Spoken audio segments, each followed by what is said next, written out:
All right, let's get started. I'll open the meeting up. First up would be the approval of minutes of 6/26/25. Do we have any amendments, edits? As always, they look great. And looking across the team, I don't see any. All right, do I hear a motion to approve the minutes of 6/26/2025? So moved. Is there a second? Second, All right, all in favor? Zulik, yes. Barrington, Yes. Smith, Yes. Postmato. Yes. All right, then we have the approval of the minutes of 7/10, July 10th, 2025. Are there any edits or modifications to that? I see none. Right, so do you hear a motion to accept those? So moved. Is there a second? Second, Oh, do we have a quorum to do that? I wasn't there. Yeah, that's fine. As long as we are the majority of us present, Okay. approve it tonight. That's more than fine. All right, so all in favor? Zulik, yes. Barrington, Yes. Smith, Yes. Postmato. Abstain. All right, so first up, we have a request for determination of applicability, 17 Granule, map 50 lot 23, construction of a deck. In accordance with the Wetlands Protection Act, Mass General Laws, Chapter 131, Section 40, the Southborough Wetlands Bylaw, the Southborough Conservation Commission will conduct a public hearing on Thursday, July 31, 2025 at 7 p.m. via virtual Zoom meeting. The commission will consider the request for determination of applicability for a project located at 17 Granule Road, map 50 lot 23, the applicant and owner, Joseph Wu. Hope I said it correctly. The project description is the construction of a deck. Yes. So the homeowner is here in case you have any questions. But essentially, this one's pretty straightforward in terms of a deck off the rear of the house with an existing lawn and a fenced-in area. There are wetlands to the south of the property. I can bring up a picture if you'd like, but we kind of are familiar with this area because they built the new house at 3 Burnett, which is kind of like in the backyard of this home. So the only things that I really saw were, and I talked to the homeowner today about it, was just some of the yard waste that they have stored kind of along the edge of their maintained lawn that's probably within the 20-foot and closer to the wetland, nothing within the wetland itself. And just stating to, we worked out some other areas, upland areas that were better for disposal of that and storage of kind of those wood byproducts. So other than that, the deck is just standard concrete footings. To the rear, it's pretty flat back there. There's not a slope, so just normal wattle would be more than fine. Okay. Anybody have any questions on this applicant or application? They're not looking for any verification of wetlands or anything like No. that, right? No. Nope.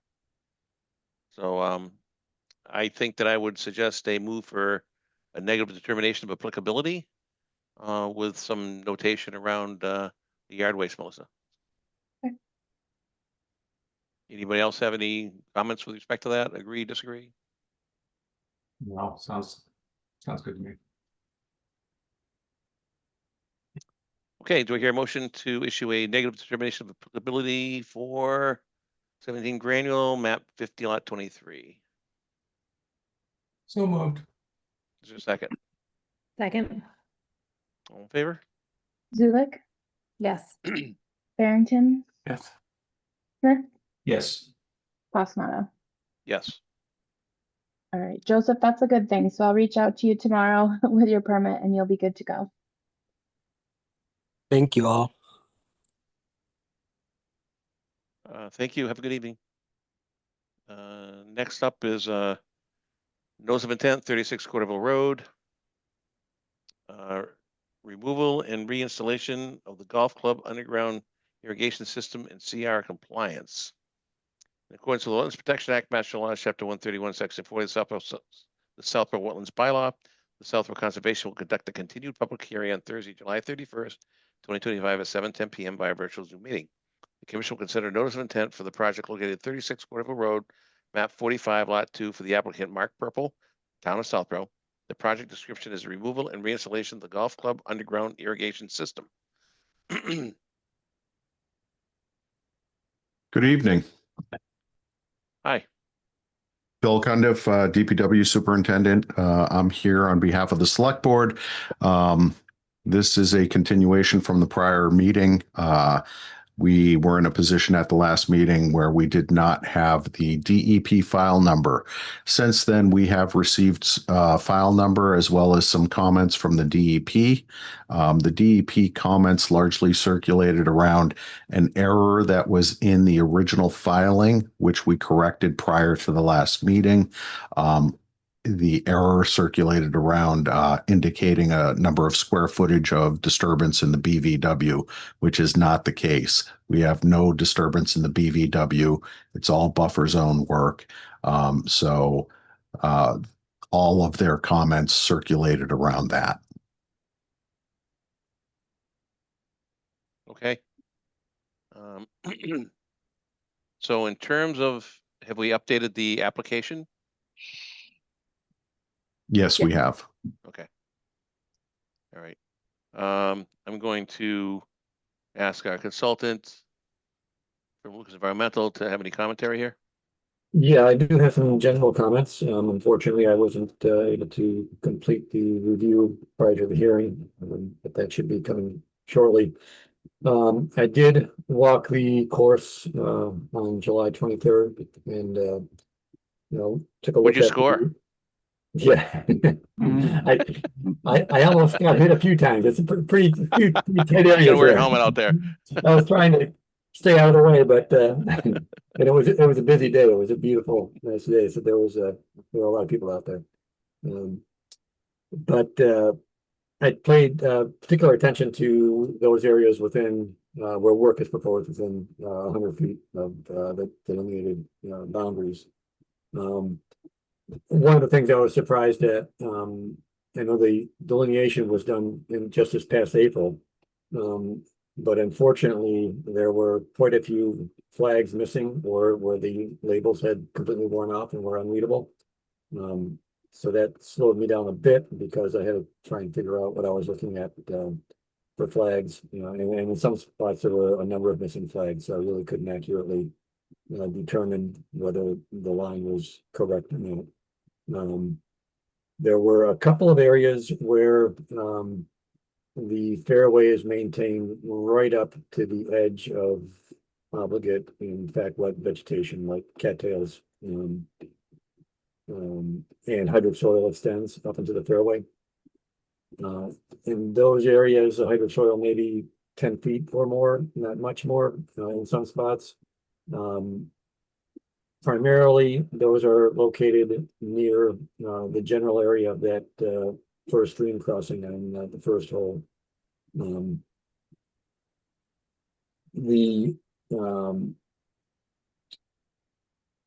If you base the delineation on the existing hydrosoils, there may be some spots where it would bump some of the work into the 20-foot, some additional work into the 20-foot setback zone. I don't see anything where any of those changes would bump work into a wetland. The bank flags, again, a number of those were not found, but that's a pretty obvious delineation on the banks. I didn't have too much concern for those flags. The ones that were present were accurate. I think the final comment I have regarding resource areas, the core site plans do not show the current flood zone located. It should be on sheet C1.3 near Corderville Road. The flood maps that were submitted with the application, there was one that was a figure 1, I believe. It had an old Q3 flood map, which is out of date. The wetland report stated that there's a zone A flood zone, and they referenced a 2009 flood map. The current map is 2014. It has a zone AE. The elevation is, I had it written down here somewhere. I don't see it, but it's 260.4 feet. That should be added to the site plan. And if it bumps up beyond any of the existing resource areas in the buffer zone and 20-foot zone should be extended from that. The wetland report did cite, as far as in the reference, the incorrect report, but the figure in the report, in the wetland report is the correct map. So that's the one that shows the correct elevation. Other than that, nothing jumped out to me from the my initial review of the filing. And like I said, I hope to have the formal review submitted very shortly. All right, thank you. Any members have any questions or comments?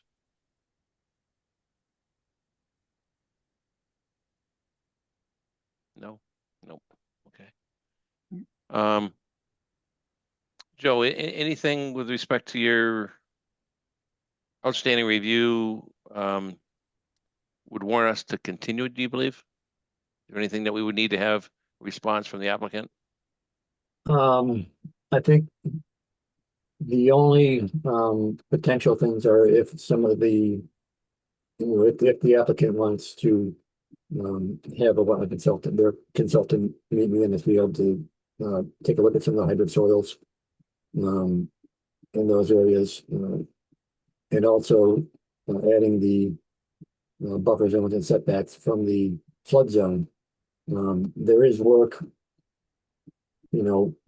relatively close to that flood zone, so that there may be some additional buffer zone or 20-foot no disturb zone work.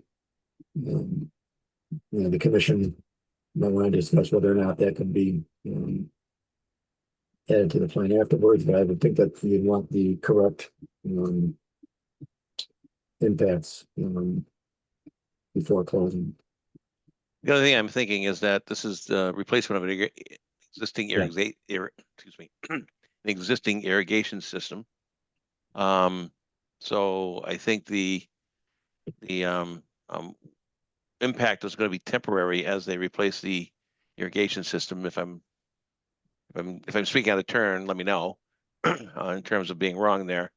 That impacts of the 20-foot would be temporary, and the golf course would want to reseed that and have that turn back into playable golf ball area, if you will. So, and I don't think we're looking for any confirmation of wetland lines.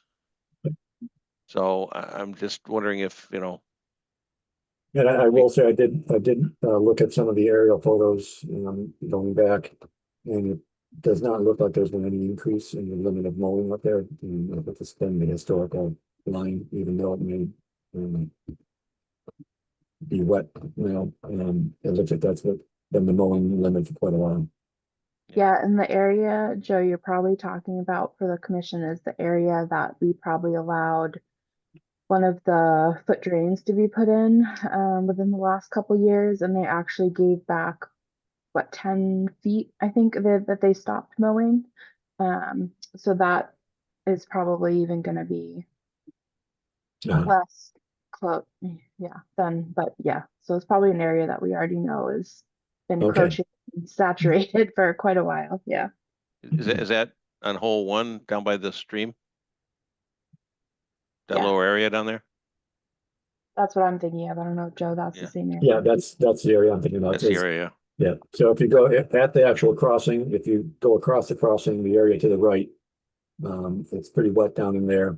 And before you get to the crossing, there's a small area to the left, which did have some drainage installed that I saw. Back in the day, many plugged balls lost there. Oh yeah, no, I made some friends because I found quite a few golf balls. I said, hey, you want a few balls? Yeah, I bet you did. Yeah. So Hopefully more friends than enemies by getting in the way when they're teeing off. So what other commission members think? Do you think we're going to close this out with what Joe has done thus far, or do you want to wait for a formal report and continue?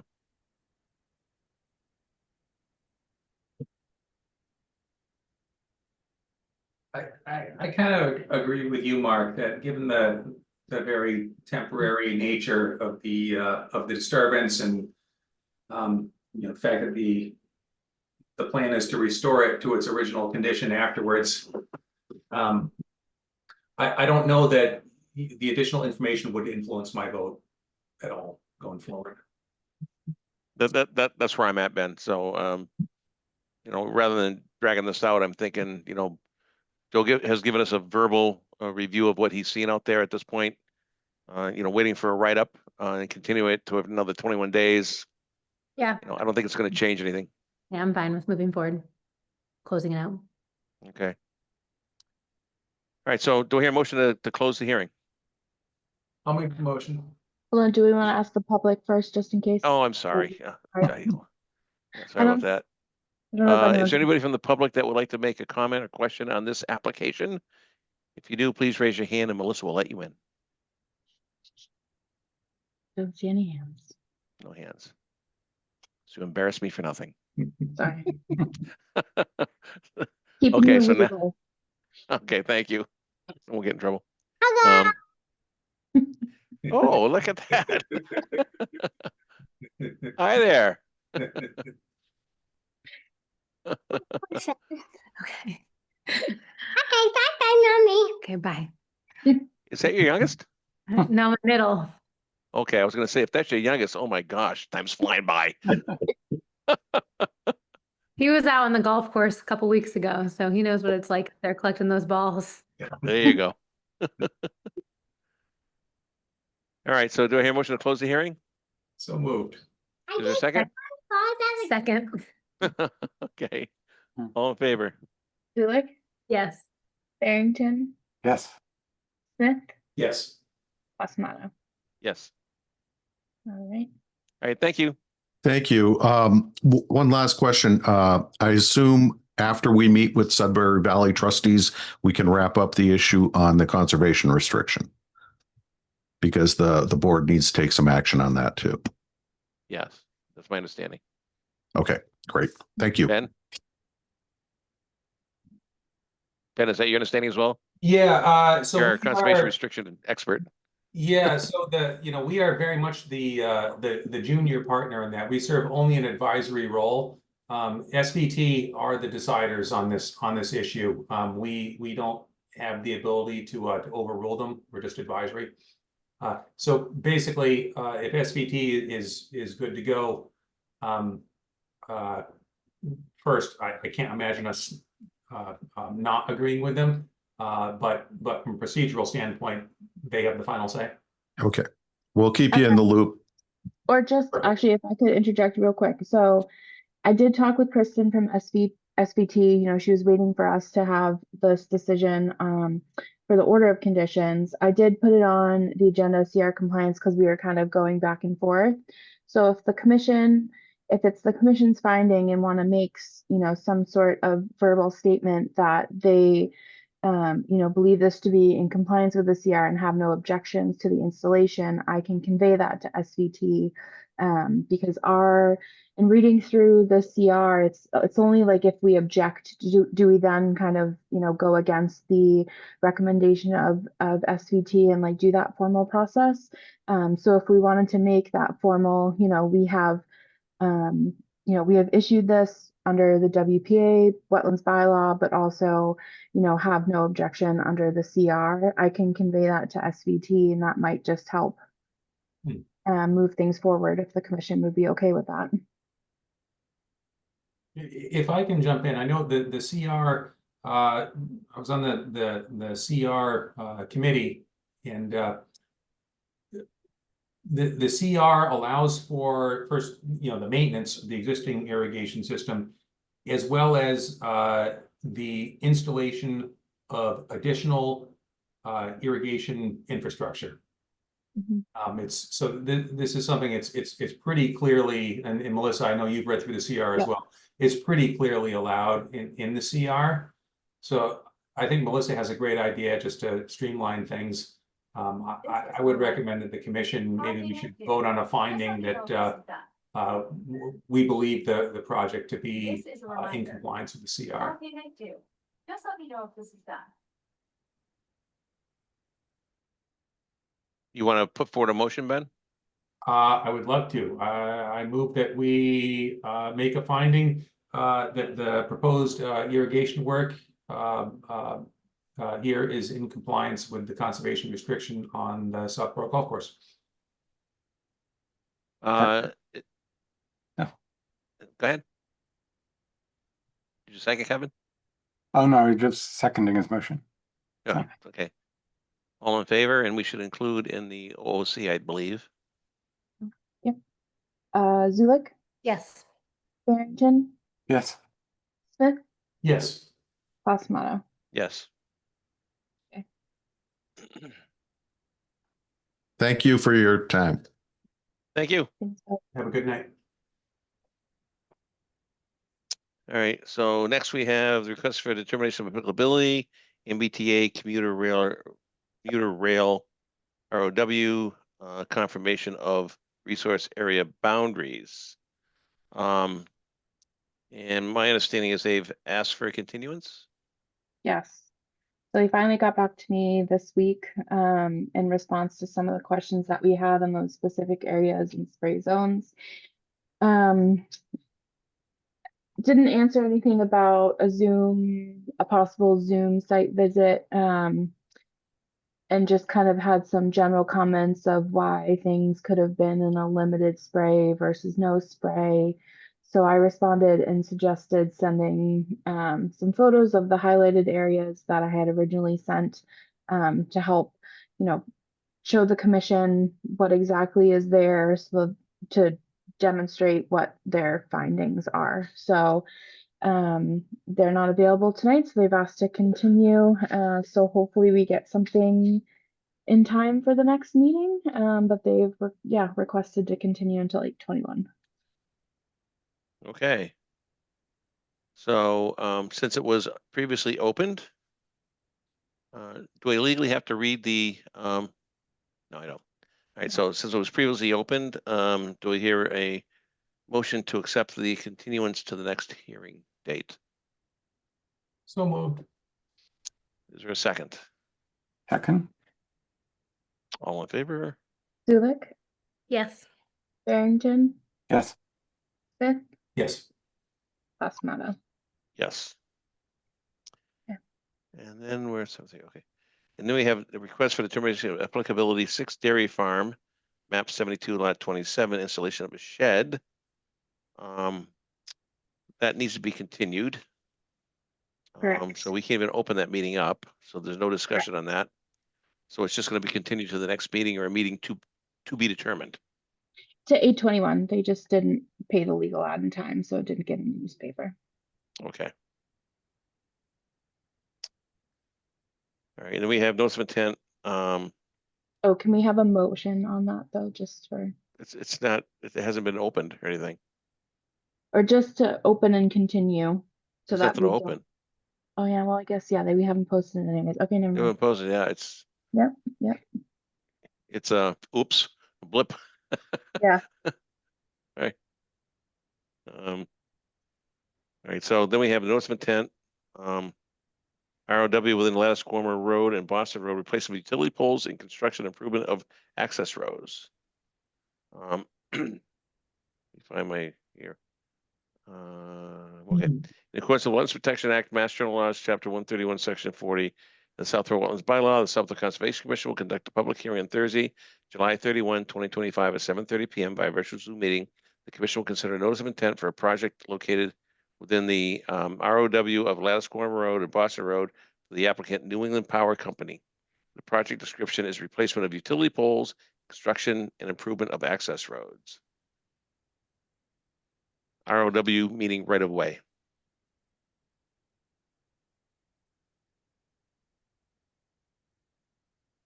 So we have Matt Kelly here. Matt, if you want to introduce the project, and you're welcome to screen share if that helps at all, or I have the plans if you'd like me to. Yeah, absolutely, Melissa. Thank you very much. Good evening, commission members. My name is Matt Kelly. I work for Epsilon Associates here tonight on behalf of the New England Power Company. Andrew Cole, who is the environmental scientist from New England Power, is also in the audience here tonight. If it's possible, Melissa, if you'd like to let Andrew in as well, that would be great. So yeah, we're here tonight. Obviously, we do not have a Mass DEP file number yet. It did not come through today, but we'll take some time tonight and present the project to the commission and discuss any questions that may arise. So this is essentially a maintenance or a replacement project. So it's the D156 asset condition refurbishment project, ACR project. Overall, New England Power plans to replace select structures along the right of way. So the right of way runs from Northborough Road.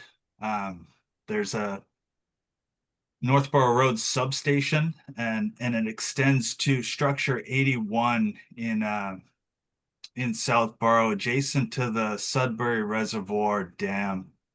And then from that point, from structure 81 into Framingham, the line is operated by Eversource.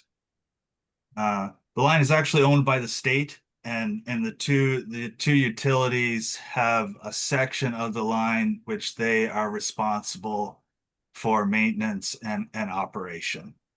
So yeah, like I said, overall the project includes replacing select structures, reconductoring the overhead wires, routine vegetation management maintenance. So on a 5-year cycle program, the forestry department at New England Power is going to take advantage of access along the right of way as part of this project to conduct their cyclical management activities. So that's within the floor, tree line to tree line, and then sideline trimming and select tree removals as necessary as well. And that is essentially the removal of danger trees. So any trees that may pose a risk to the existing structures or conductors along the right of way. The reason why we're here in front of the commission tonight, the project also includes maintenance of existing access roads along the right of way. In some areas, in order to get equipment to the proposed structure replacement locations, some of the access roads either need to be improved / widened, or there are select areas where short segments or spurs of access is going to be constructed within the right of way and within the 100-foot buffer zone. Beyond that, access along the right of way will be, primarily gained through the installation of temporary construction mats, which are considered a BMP. Limited grading within the buffer. I really think it's just limited to. Sorry, I'm just referencing the application. It's limited to a handful of areas, and mainly associated with access. The work is scheduled to begin in December of this year, and the activity should be completed, wrapped up by July of 2026. So I think that's an overall summary of the planned project. If commission members would like me to, I can share my screen and identify where the proposed work in buffer zones is going to be located, which is the reason why we're here in front of you tonight. So the areas where I would say that are most vulnerable to buffer zone impact, if you will, will those be addressed during the frozen time of year, or do you have any sort of schedule of work? mean, you get into the spring, right? You get snow melt, it rains, and you're now you're starting to battle, mud season, right? So Yeah. are you gonna kind of take care of those sensitive areas when it's frozen, or wait until it's drier? Yeah, absolutely. It's really going to depend on the sequence of work. So the first sequencing of work, typically vegetation management work occurs almost simultaneously with the installation of access roads. So that is often an initial step in many of these ACR projects. National Grid is well versed in working in the fall, winter, and spring of the year. That's typically when outages on these lines can be secured, and so yes, spring is mud season, but there are BMPs that help to deal with those conditions and help to control stormwater. National Grid has an environmental guidance document that is full of BMPs and specs to address spring runoff, even snow melt runoff, and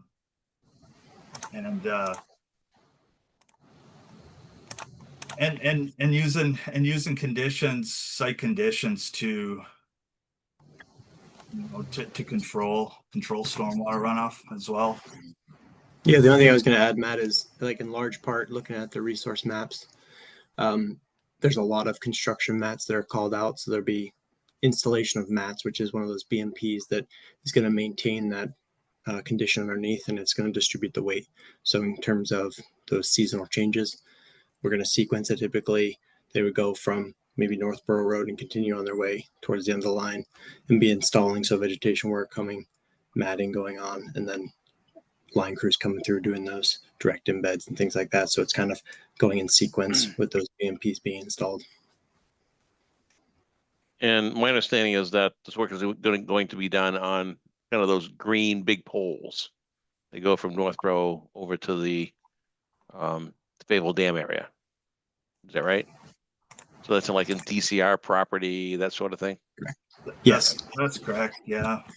A majority of the line is located, I think, of the 81 poles, existing poles, 43 of those are being replaced. And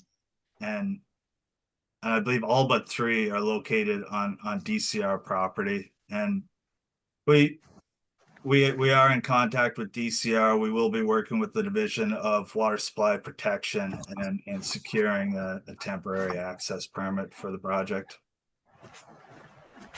Yeah, the only reason why I'm asking some of these questions now is somebody did some tree work, I don't know what it was, along the aqueduct, along those green poles. They were cutting down, trees and limbs and things like that, and they really didn't use, best management practices, and they created ruts, right? You can see the ruts in the aqueduct, especially if you went down Northborough Road there, where we have our town Department of Water pumps. You looked out in the back there are these ruts that kind of went down along the aqueduct on the way over to the Northborough power station. And we definitely don't want to see that, right, through this project. We don't want to see that happening, right? So whether it's DCR land or our land or your land, we just don't want to see that. Absolutely, that's understandable. Well, most of that section of right away from Northborough Road trying to think down past where the aqueduct technically enters the reservoir. Most of that access is going to be gained using construction mats. Mats are BMP. They distribute weight of equipment. You don't get the rutting, and then all of these areas are going to be restored as sections or segments of the right of way are complete. Monitors will be on site. Environmental monitors will be on site. at least on a weekly basis, working with the construction vendors to just restore and stabilize areas as work is complete. And just to elaborate on your initial question regarding work in the spring and having exposed soils, exposed soils are typically graded and they are temporarily stabilized with straw. In addition, the small segments of access roads where there may be light grading or removal of the top 6 inches of topsoil, those areas will be stabilized with clean stone. So we're not going to have a lot of exposed soils on the right of way during that wet time of the year. Okay. Anybody else have questions, comments? Yeah, I do. I understand that National Grid has it sounds like a book of, erosion and sedimentation control, BMPs. I just don't see within the plan set sort of specific mention of the BMPs that are going to be used here. And I'm seeing some pretty, fairly intrusive work. The pole replacement, I'm guessing the new structures, and these are, judging by the existing poles, they're pretty big. So getting these to the places where they're going to be installed is going to take some work. And then the reconductoring, I'm guessing, is going to involve, vehicular access to pretty much every inch of the power line, and certainly can all be accomplished in an environmentally responsible way. I think on any other project, we'd be looking to see some specifics of what measures are going to be used for erosion and sedimentation control. Swamp mats are great. They minimize impact to in our case, we're looking at the 20-foot no-touch zone and even some resource areas themselves. But the installation and then especially the removal of swamp mats, presents kind of a big concern for erosion and sedimentation to the adjacent resource areas. So I would feel more comfortable seeing the actual erosion control measures that are being proposed to be used along the length of the project. And then finally, there's some talk about the restoration of resource areas. I think we need just a little bit more information on that.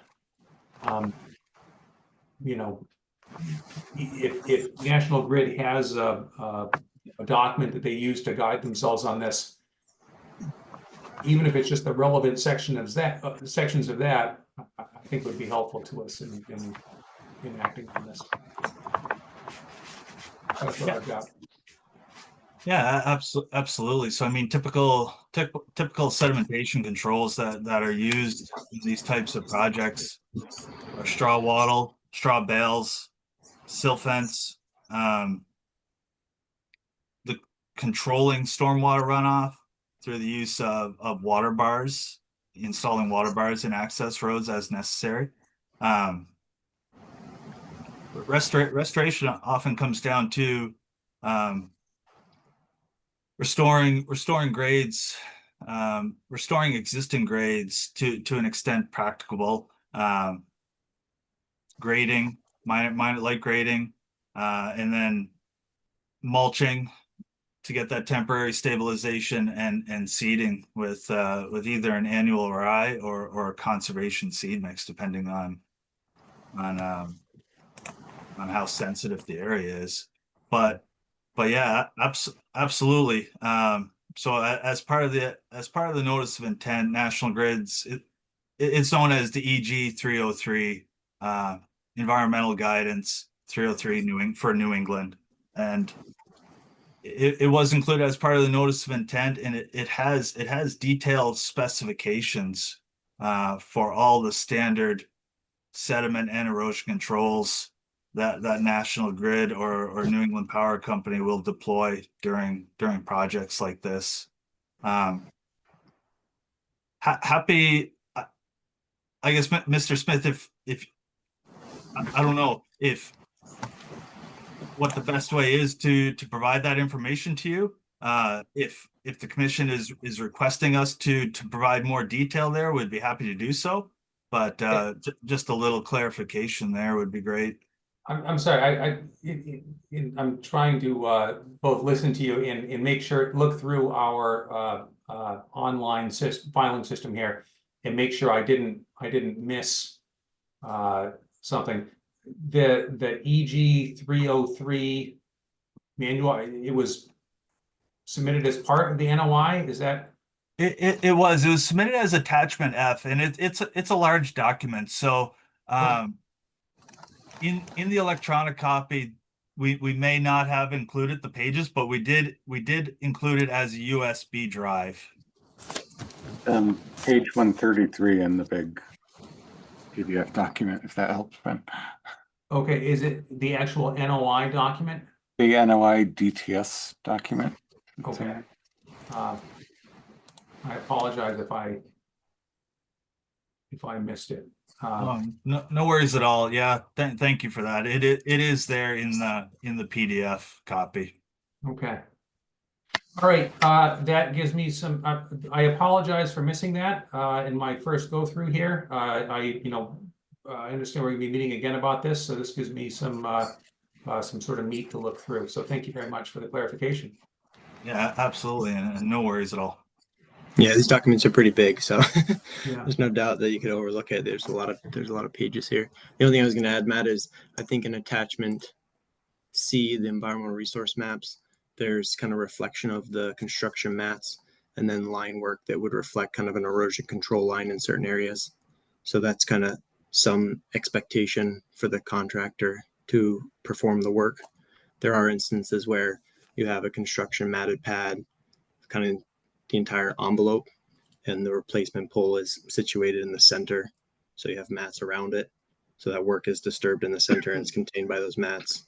And then there would be erosion controls that could be installed, in that scenario of disturbance. And then as Matt described, there would be that seeding and strawing that's applied. And as we remove mats, smoothing occurs, they seed and straw, like as a restoration, basically to get that revegetation. Thank you. I have a question on the mats. Will they stay down over the entire length of the project, or will they be moved as poles are replaced along the ground there? And how long can they stay down before they start, killing the vegetation underneath? Matt, do you want to take this one, or do you want me to? Yeah, no, I'll take a first crack at it, Andrew. So the mats in wetlands will be required initially for structure replacements, and then once all structures are replaced along the length of the line from North Bar Road to structure 81, then the line needs to be reconducted. So the existing conductors, the existing overhead wires are going to be replaced with new conductor. So access to each structure is required during that phase of the project. So yeah, mats will likely be down for probably 6 to 7 months. So they'll be down, if the project starts in December, they go down outside of a growing season. So there's really no damage to existing vegetation there. And then they're removed by July of 2026. And these wetlands have August and September and a portion of October to start regenerating vegetation growth from existing rootstocks. And technically under the U.S. Army Corps General Permit, the type of permit that we will secure for this project, mats are allowed to be in place up to 1 year and through one or portions of one growing season. So those are the conditions that we have to meet at the federal level for permitting for this project. So yeah, typically this type of project, that's actually a pretty short period. From my experience, you see these wetlands bounce back pretty quickly. By spring of 2027, it'll probably be difficult to see where construction mats were installed in wetlands. Yeah, those mats are basically trying to distribute that load, and when they go down, obviously they're pushing down on the vegetation, but we're trying to preserve that root base. And when they come up, obviously you can see the imprint of the mats. It doesn't look pretty, but it does protect those subsoils. So then the rootstocks that are there and the seed base that's present revegetates. We'll have an obligation to provide monitoring through the removal of those mats, and we can certainly provide that to you. It just gives a documentation of install removal and just shows that in situ restoration. Thank you. Any other questions for this application at this point? I mean, we have to continue. We have the DEP number, so it's going to be continued in the next hearing.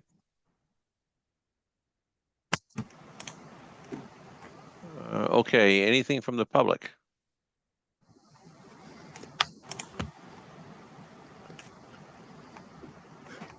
Nothing, Melissa? Nothing. Okay. All right, so do I hear a motion to continue to the next hearing? So moved. Second? Second. All in favor? Yes. Oh, well, you can say my name first. Okay. Barrington, Yes. Yes. Pasmato. Yes. You know the drill is, that's all. Yeah. All right. All Thank right, you, next we guys. have notice of intent, 3 Bridge Street, in accordance with the Wetlands Protection Act, Mass General Laws, Chapter 131, Section 40, and the South Shore Wetlands Bylaws. Southwood Conservation Commission will conduct a public hearing on Thursday, July 31st, 2025 at 7:30 p.m. or a little bit later than that via a virtual Zoom meeting. The commission will consider a notice of intent for a project located at 3 Bridge Street, map 2, lot 33. The applicant and owner, Barry Thompson. The project described as a replacement of a failed septic system. I don't see anyone that would be here for this. If someone is, please raise your hand. I haven't heard from the representative. I've emailed them asking what the status is, and we haven't gotten any revised plans, so I would say continue. All right. So do I hear a motion to continue to the 8/21 meeting? So moved. Is there a second? Second. Liz, you've seconded all of them. Good for you. Kevin got one. Kevin got one. Oh, did he get one? He snuck in He there. did get one, yeah. Okay. Right. All in Zulik? favor? Yes. Barrington, Yes. Smith, Yes. Pasmato. Yes. Okay. All right. So on to new and continued business. We have the request for a certificate of compliance, 120 Turnpike Road, DEP number 290-1046. Yes, and Brian Charvel is just loading in. But as a background, this is for the issuance, the request was for the issuance for the complete certificate of compliance for what was going to be the garage project. Since that were, so it'd be kind of an invalid / partial / complete, kind of all the above. So there was the initial request. We stated we would wait until the 40B has been done. So since that has since been issued, they requested we take this up again. Lucas did a review. There was some comments mostly about some concrete sidewalk work that was done. So there was a response to Lucas, and Lucas this week responded kind of in the commission to discuss about that work that has taken place and what they want to do to address that issue, and ultimately discuss just the COC request in general. Roundabout way to get to that.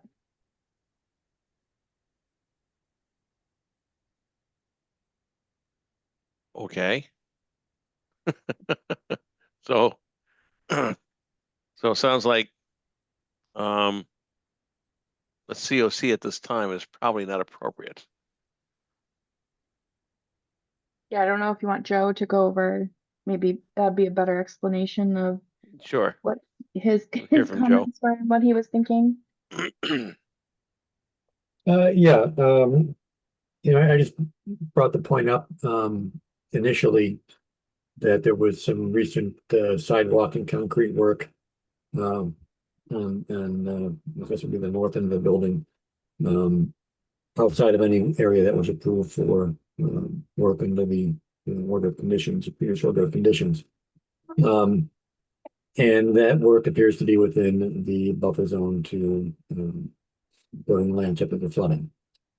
I think the applicant had responded to that comment that they would include that work in a future filing.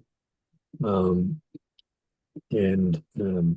my comment is, that that's something the commission would want to allow, or would they want this addressed before this COC is closed out? We would need an Um, amendment to the existing, notice of intent, to the order of conditions we issued. Correct, or I guess, there will be other potential ways of dealing with, like enforcement order or something like that, but. Well, I don't want to get in a situation that we had with Ken's Foods where we had multiple NOIs that are, Yeah. leaked and, hooked together, and, trying to deal with that was just, it was difficult. I don't want to say chaotic. It was just difficult to try to keep, all the work pieces, disassociated, right? They became integrated, and it was complicated. I didn't mean to interrupt you, Joe, but I was just, Yeah, that was. I had to spit that out. Sorry. My primary comment remaining.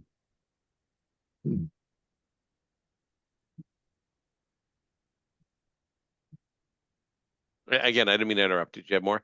Yeah, the only other comment I had was just a clarification on location of invasive species. Some of those are located outside of any limited work that was approved previously. But some of those are creeping up from the pond area into the landscaped area that is the subject of this COC application. So I did, I don't think the order of conditions had any specific condition regarding invasive management, but just wanted to point out that they are expanding into the landscape area.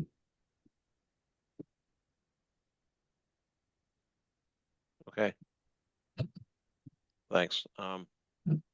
So members, I kind of interrupted Joe because I had this thought of Ken's Foods in my head, and all these NOIs getting intermingled and so forth, and I just couldn't help myself. So just want to hear other people's opinions. I'll say I too thought back to Ken's Foods that it was needlessly complicated. We are in a position right now to prevent that complication from emerging. I don't think it's overly burdensome to get the original order of conditions, complied to the extent possible, so that we can move forward, in a clean fashion to this next notice of intent and order of conditions.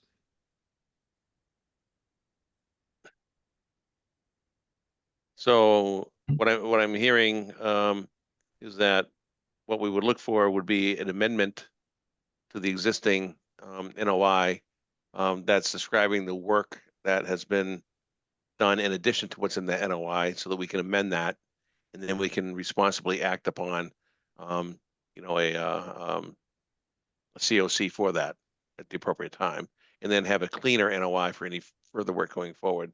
And I see Brian has his hand raised. Thank you, Mr. Chairman. Good evening, Commissioners. I'm Brian Charvel with Ferris Development Group here for the applicant. I just wanted to ask one question of Joe, if it's all right, just to make sure that if we do file to amend the NOI, that we cover the concern. Joe, is it just the area where that concrete ramp was added near a tenant space at the north end of the 118 building? The concrete ramp and possibly part of the sidewalk work that was done where I think there was a vegetation prior to that. We'd have to actually look at the buffer zone line drawn off of the building landscape the flooding to see exactly what was included in it. But that's the area in the north end of the building then. Yeah. Mr. Chair, I think the applicant will be agreeable to that, and I'm actually meeting with one of our civil engineers in the morning, and so I'll raise with him about making the amended NOI filing to cover that area. So I agree with Mr. Smith about closing it out cleanly. Yeah, we've gotten ourselves in a tangled web previously, and it's not enjoyable to try to navigate through that. It's just, you know, needless to do that. So it'd be better to work cleanly. Yeah, thank you. Yeah. And Brian, just so you know, through the permit extensions, etc., that 1046 is valid until November 7th. So it is still valid to amend, just keep that timeline in consideration. Thank you.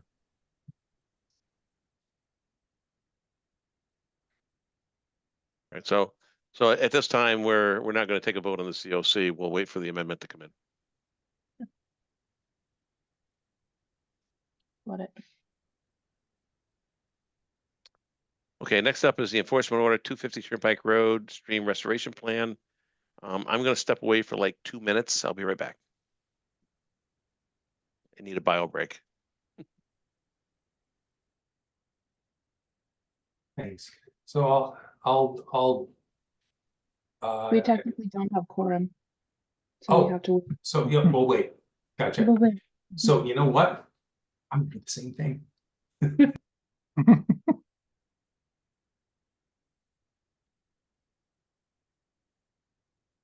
Sorry again for being late. How dare you? I'm glad. I was really nervous when I realized what time it was that you had just like ended the meeting and I ruined it for everybody. So I was glad to see that you were all waiting for me. No, I would have at least tried to call you once. No, my phone's on silent. I mean, I was lucky it crossed my mind in full transparency. Oh, That could have been ours, huh? So,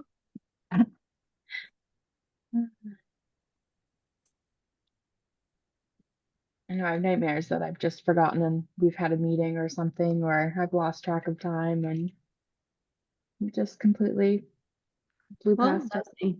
The world continued. it. It did continue.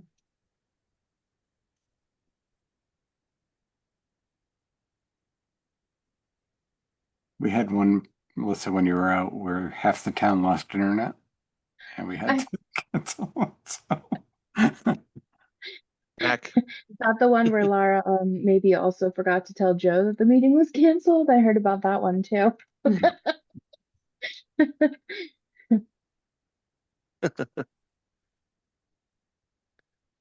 I'm back.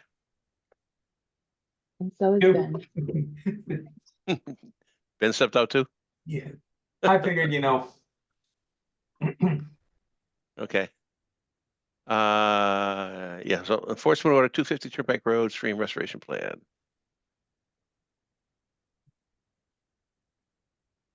Yes. So Joe also submitted a review today about that. I don't know if that's where you want to start. Maybe it's easiest. That sounds good.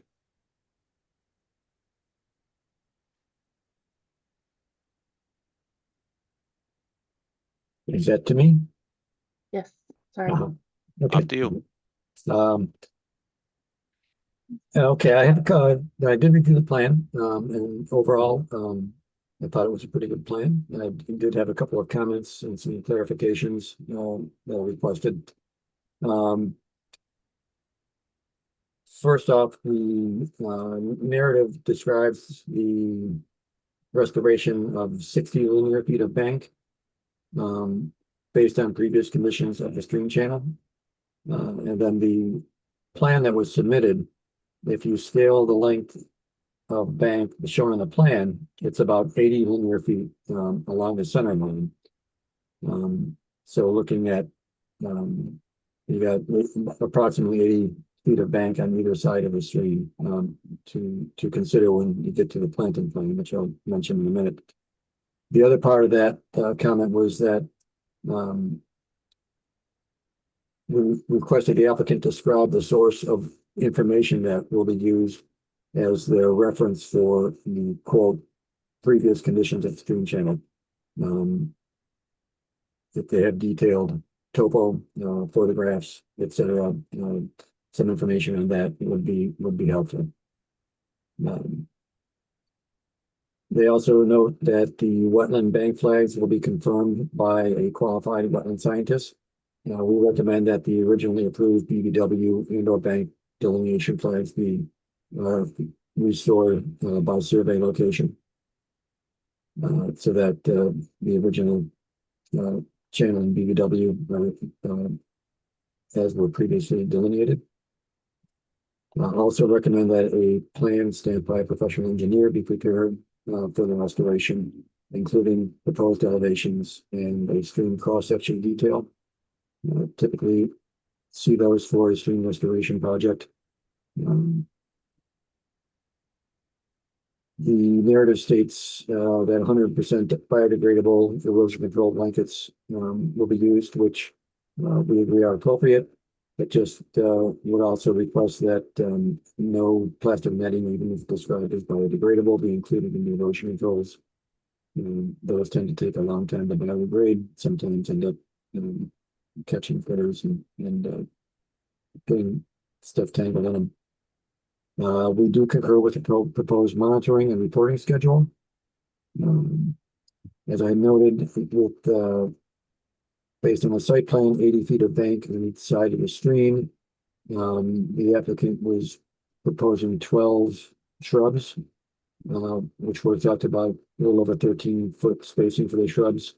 Felt that that was a little bit thin, probably should be planted at approximately twice that density. And also just raised a question regarding the stream flows through a BVW, which is connected to a catch basin along Turnpike Road. Don't know exactly where that catch basin discharges to, but it likely discharge ends up going toward the Sudbury Reservoir.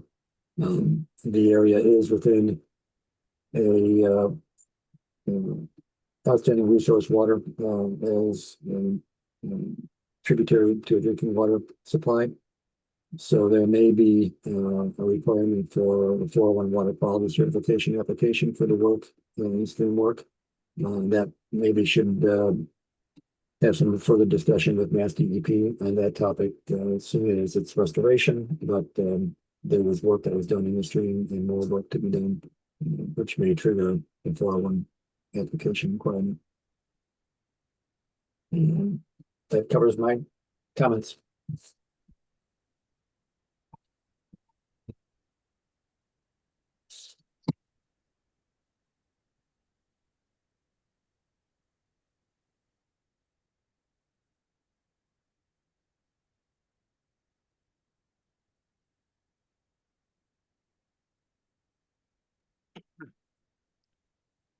Okay. Sorry, I was looking online at the map and so forth. So, all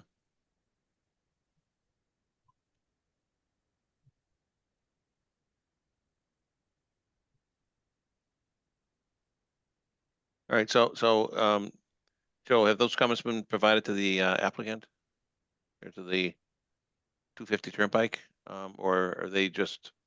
I believe Melissa submitted those to the applicant. Yes, Mr. Chair, we received them today. Okay. And I have forwarded them on to our wetland scientists at Goddard Engineering or Goddard Consulting. All right. And Are you meeting with them tomorrow? Did I understand that, or somebody else? Not with them tomorrow, although I'm going to give Okay. Adam a phone call tomorrow to make sure they're responding to this. Yeah, it Okay. was our civil engineer with Expedite Oh. Engineering. I'm going to see tomorrow about 120 Turnpike. Okay. Thank you.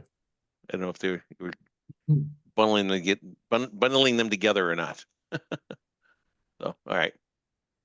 All right. So I guess for that right now, we'll just continue that business until we get something back from the applicant here. Agreed. Thank you. Okay. All right. Next up is 40B update, 250 Turnpike Road. So you're up again. Yeah, I mean, nothing, I don't think Brian is here for this specifically, just for keeping this on the agenda from last time. So just from Laura, the applicant agreed to enlarge the wildlife crossing to a 3x3, and they're working on revised plans. So that's kind of where we stand on that wildlife crossing at 250. We did provide comments to ZBA, just that, we're concerned about, the width, the length, etc. So we will be looking towards those revised plans, and I think Lucas Environmental is reviewing them as well. So, we can take a look once those come through. One of the links that you had sent out in preparation for this meeting was from the state, and they recommended a grate at the road level so that light and air circulate through. Otherwise, it really won't be effective. Is that something we should ask for too? Yeah, I don't know if Brian, I don't know if you're willing to answer this while you're here. If you know, if the actual makeup of the crossing has been decided. I think I saw at least a 3-box culvert, but I don't know if something was proposed, like an opening on top as of yet, or if that final spec had been discussed. Again, Brian Charvel here for the applicant, FD 250 Turnpike LLC. We plan from the zoning board hearing now a week and a half ago to make the box culvert larger. And so the civil engineer is laying that out. There was not a plan, though, following the ZBA meeting for there to be a grate added. The thought being that with the much larger culvert, that was going to make it a more accessible or more apparent pathway to the animals. Okay. Yeah, and where Kevin's comments are coming from, Brian, just so you're aware, is I just was looking, through some research papers, etc., some studies that had been done on some of these crossings, and for distances, especially for ones of this length, it seemed like light and moisture was key to the success of the crossing, because otherwise they could dry out, especially because they migrate during the rainy times.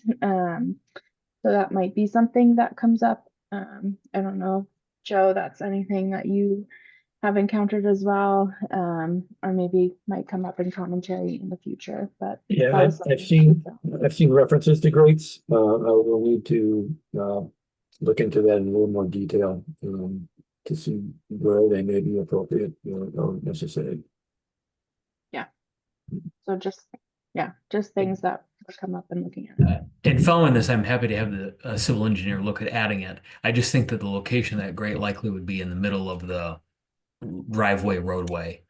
Yeah, that's where they are, so it would require some maintenance. That's kind of the downside to it, but they seem to have more success when it did have that opening.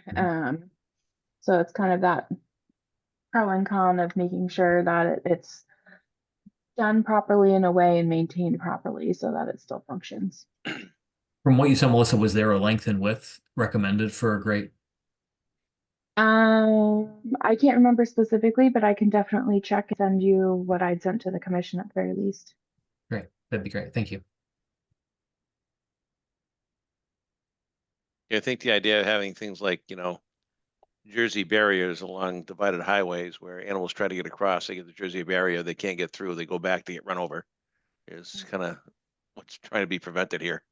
That they can have a safe passageway to get to where they need to get to.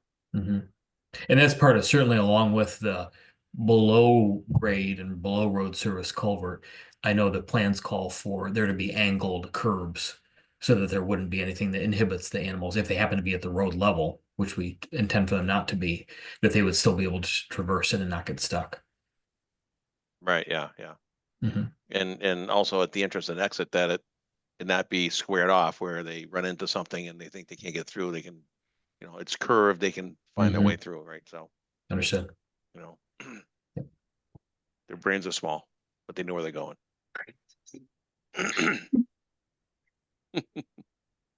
So, all right. Okay. Fine. Next up, bylaw fee schedule discussion. Yeah. Did you want Joe here for this, or are we good with him for the night? What else we have? There's nothing Well, I think we can we let him can go. do. Yeah. Okay. You're off, Joe. You're freed. You can go have dinner. Have a good night, everyone. You too. Good night, Joe.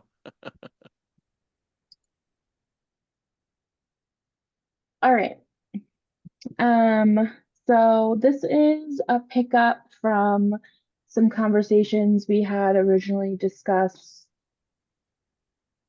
last year at some point or before I was on leave, about the peer review costs that we have been incurring and kind of the overages that we've been seeing and the awkwardness of going back after an permit has been issued, and just kind of the general costs of having a lot of our applications reviewed. So Laura did some nice chart spreadsheet work, and she even updated it, and I put it on the SharePoint of some of the overages that were up until I think January of this year.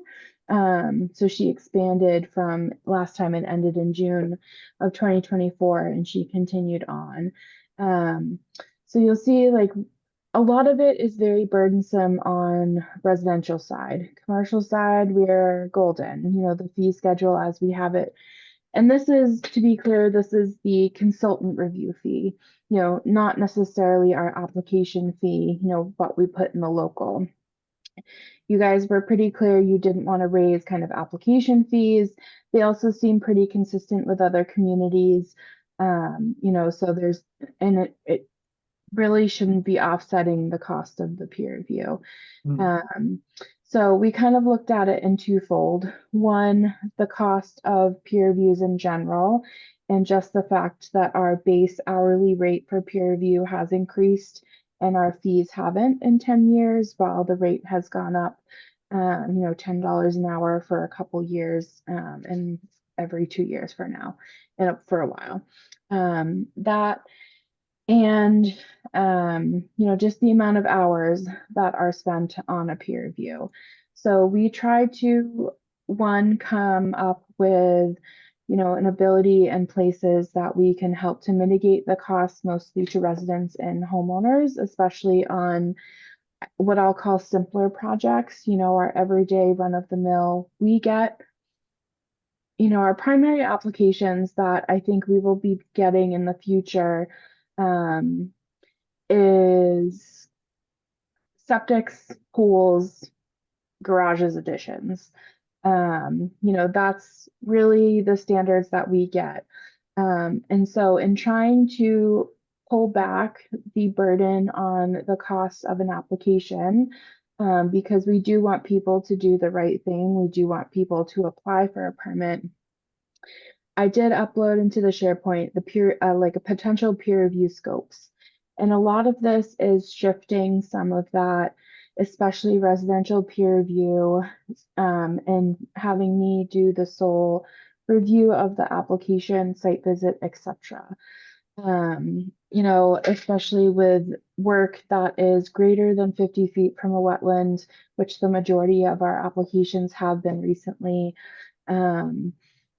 I feel, especially now that we have a full-time assistant, that it allows me to have more time to do a more thorough and accurate review, doing site visits, putting up a report, etc., where before it might not have been as detailed, where now I can actually spend time on each application. I've already had been taking over RDAs, but this would also move into notice of intents.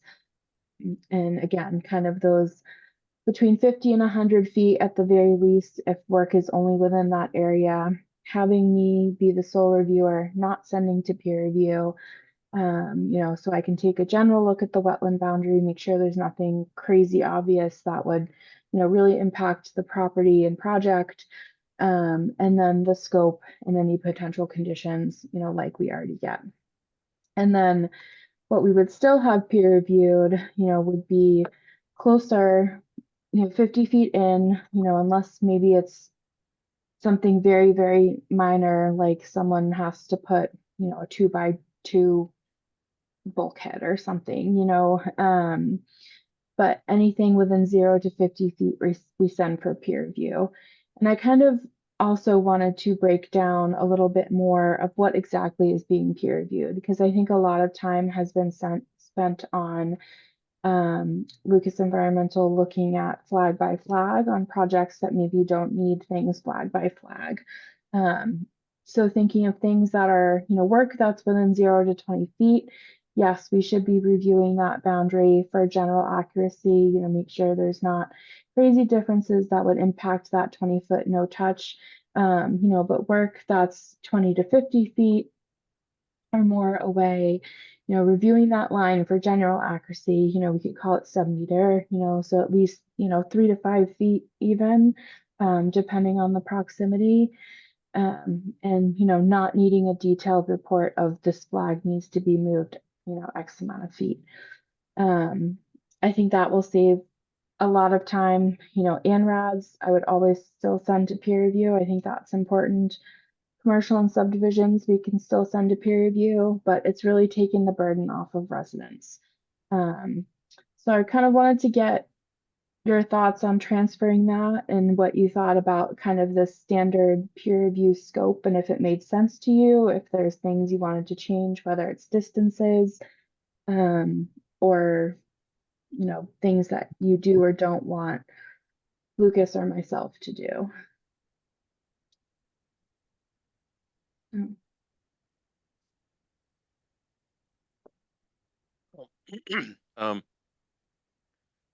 So commercial, we're good.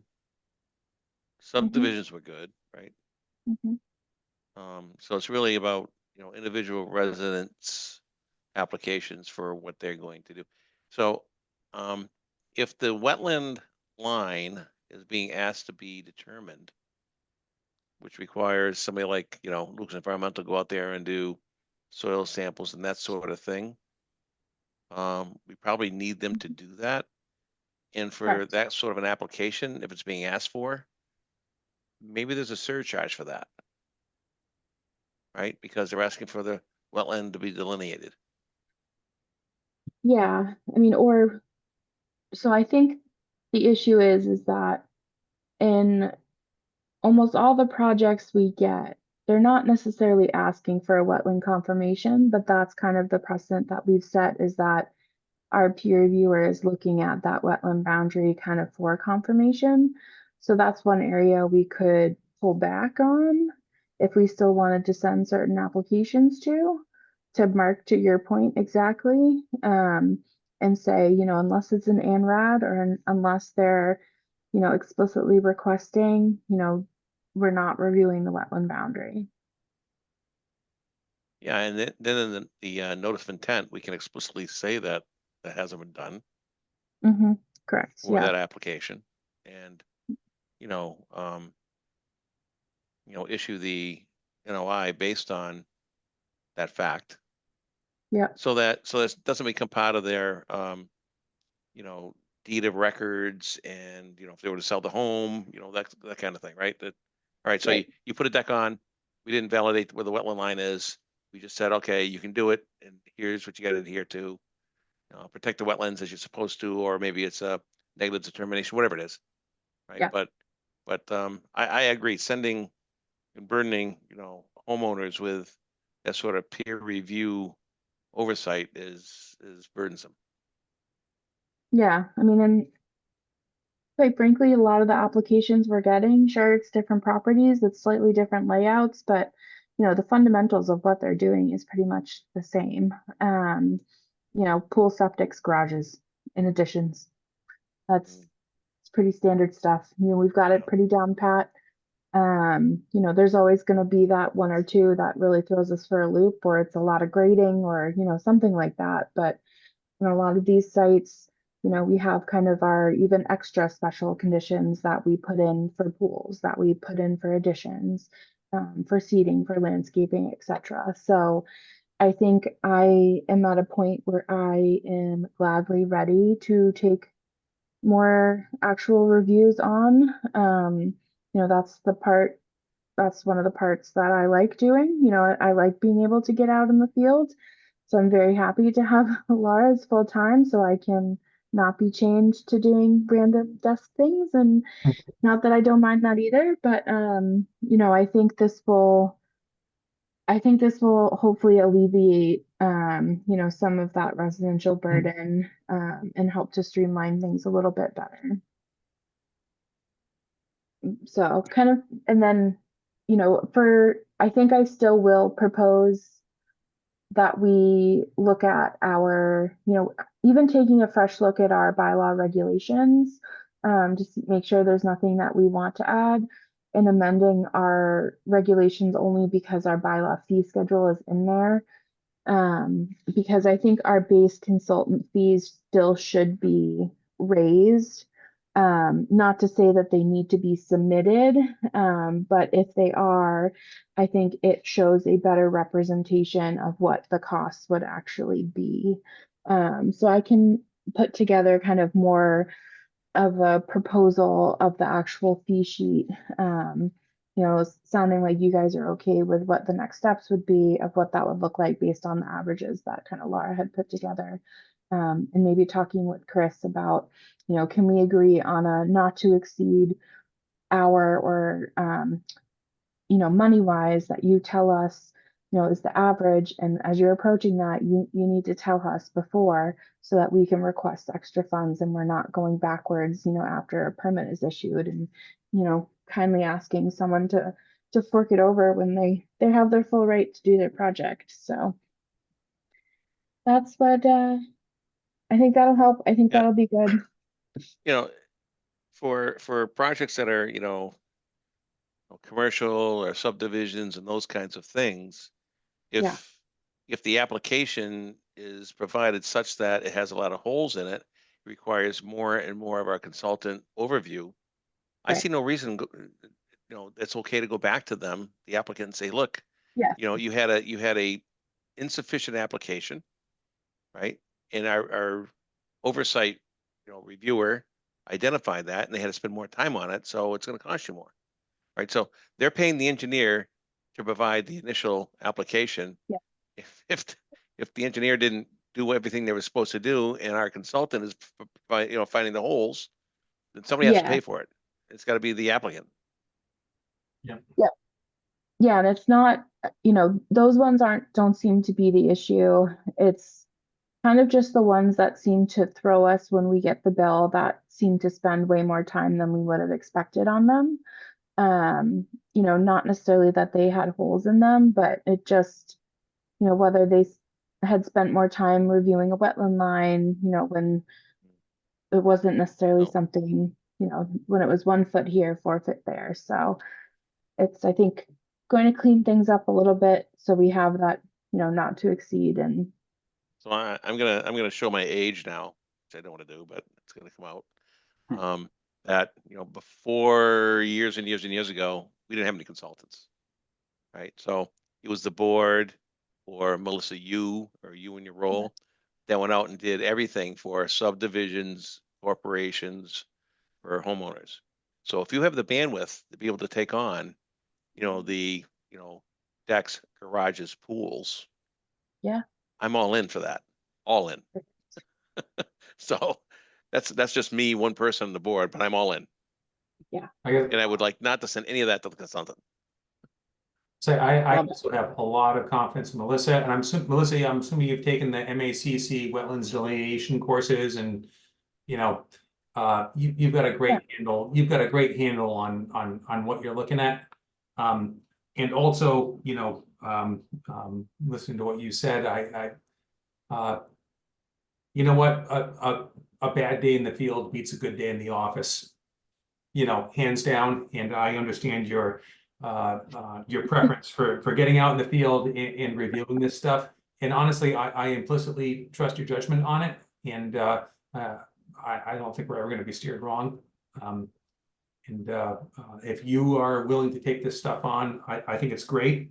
The first thought that I had, honestly, looking at it, and it's not something I don't think we can do, but for single family residences, I don't think there's any way to sort of separate out,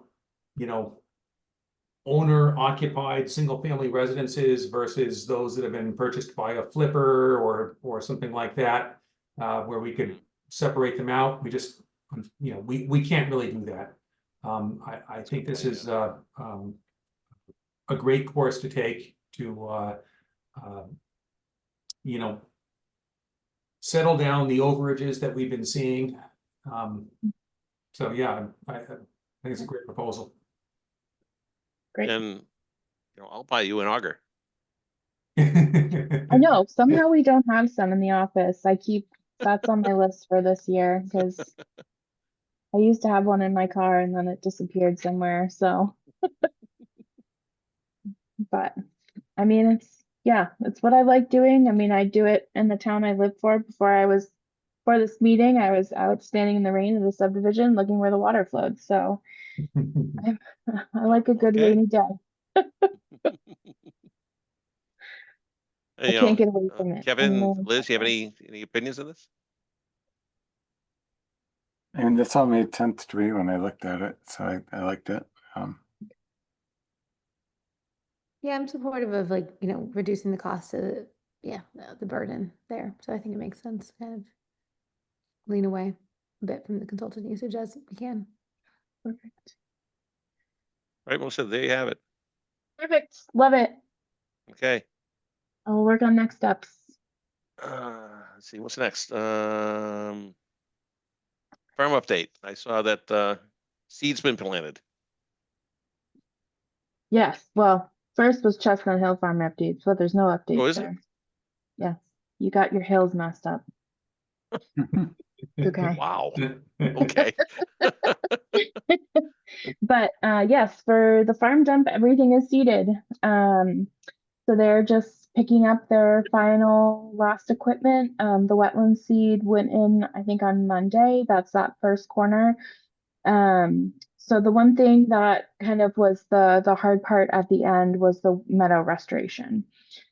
Both for the area that was cut through from the old access road, we discontinued, sorry, and then along the trail edge, stewardship, when I was out, did a presentation to you on the areas that they believe that the meadow has been taken away because of the access road.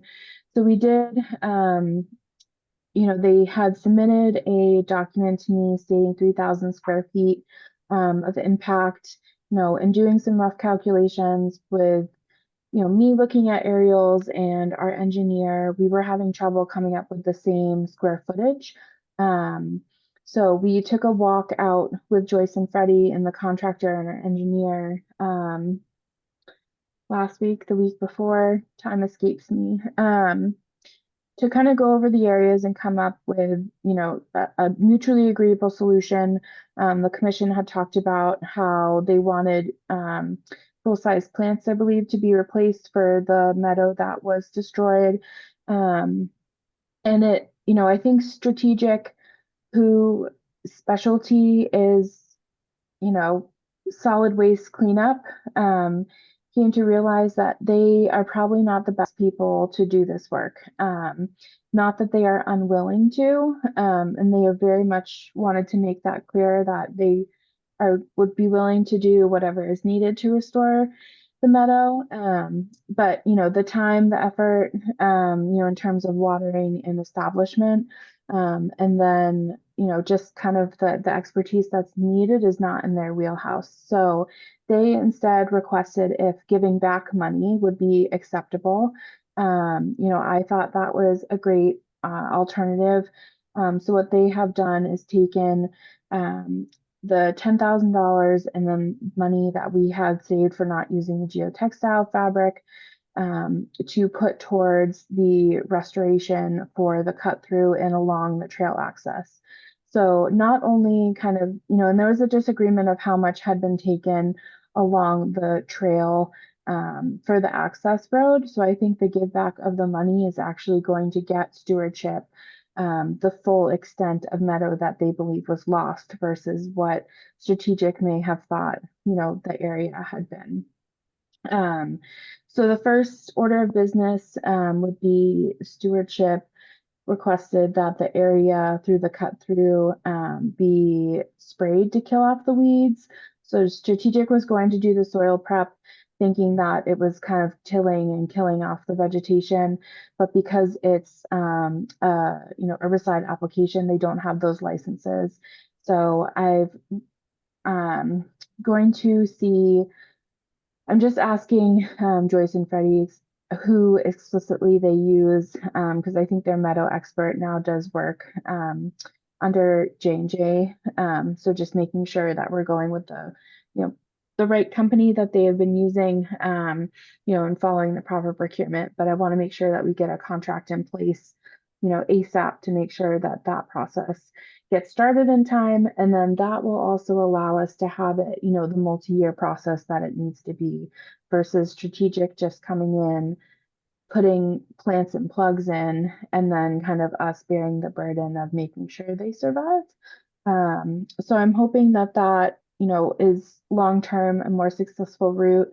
I was talking with Joyce today, and I'm going to meet with her on Monday about some better signage for the trail being closed because it's freshly seeded. We want to make sure people aren't trampling on it.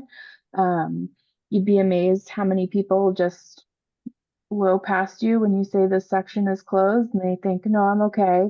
It happened to me last week even. They knew who I was and they still just said, no, I'm just going over here. And they tried to go into the dump area. That's like, you really got to leave. So, gonna work on that and hopefully people keep out so that things don't get trampled and we don't keep trying to restore the area that we paid to have restored. So working on that for next steps, but in terms of compliance, we've already had our ACO closeout for a while now. We are submitting our final status reports for the other various, regulatory requirements. They were submitted to DEP. So we're really just in the final wrap up. So I think the engineer has the surveyor going out in the next couple weeks to do the final as-built. Now that everything is in and graded, it's like a whole new area back there. I don't know if anyone has seen it.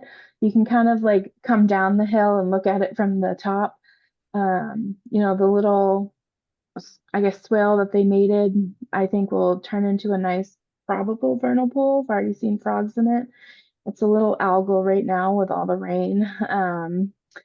But there's some great potential for that area. So it's very exciting. I hope that, future use of it, we, have a good plan moving forward. And I told stewardship, or at least Joyce and Freddie to stewardship that, whatever needs to be done, I'm in their corner and I'm here to help them, especially with the contractual piece of things to make sure that, the burden isn't just on them, because I know that that's something that they have worked hard throughout the years to get that meadow done. So that's about where we are. All right, great. Thanks for the update. Chestnut Hill Farm, there's nothing new there. So anything else for tonight? Nope, I had sent you just an email about the Mass Readies Act. So the deadline of comments was the 29th. So a lot of communities submitted some comments and agents. I kind of had highlighted to you the pros and cons.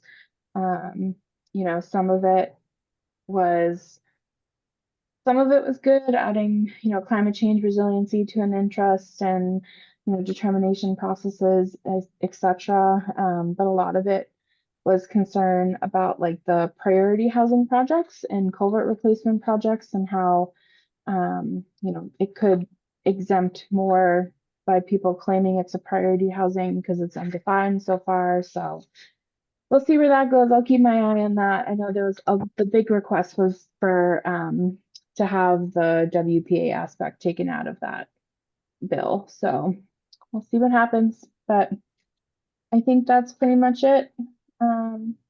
Sites have kind of been moving. Oh, fun fact. We're gonna get the pipe removed at 20 Sears. Oh, And awesome. Streamy storage and all that? Yeah.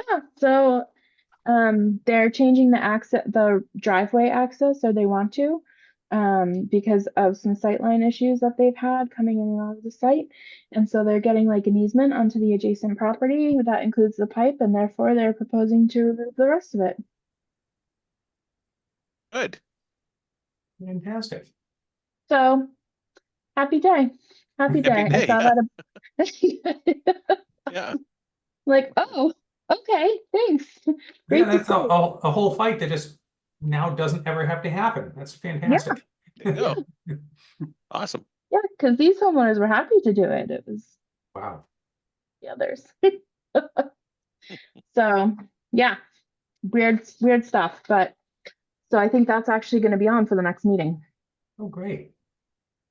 I think I saw the abutters list come through and they came in to talk about it. So I'm hopeful. Okay, then, with that, do I hear a motion to adjourn? Do we have to do the Oh, the issue. course. Yes. Yeah. Oh, thank you. Thank you, Oh, my Kevin. goodness. Yep. Whew, after all of that. Kevin, good call. I even have it highlighted. Okay, so the only things that I have for the golf course, which is what Kevin called out last time, was the erosion controls to be closer to the limit of work because they were kind of following that wetland line. So making sure that any erosion controls are pulled in, adjacent to the limit of work. And then the finding about the CR. Was there anything else that you guys had discussed or wanted to include? Do we need to vote on the no touch waiver as well for that?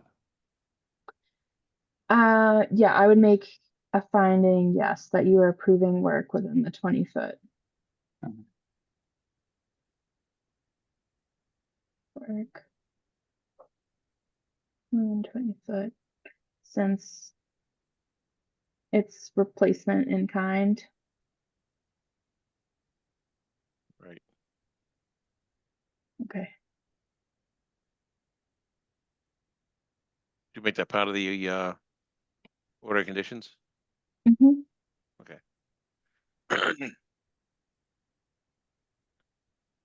So we can just include that in our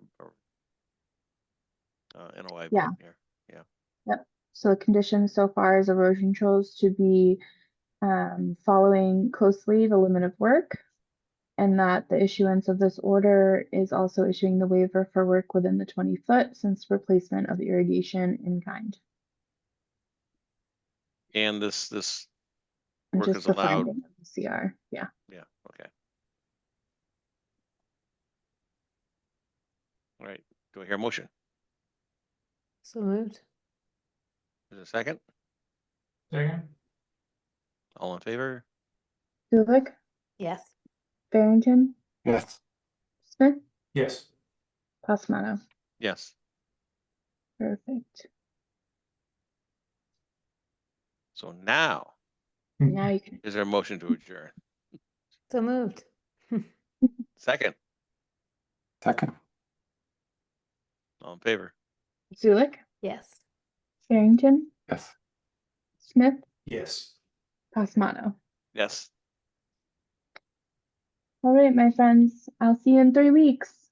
Okay. Okay. See you Bye. then. Good night. Night, everybody. Good night. Bye.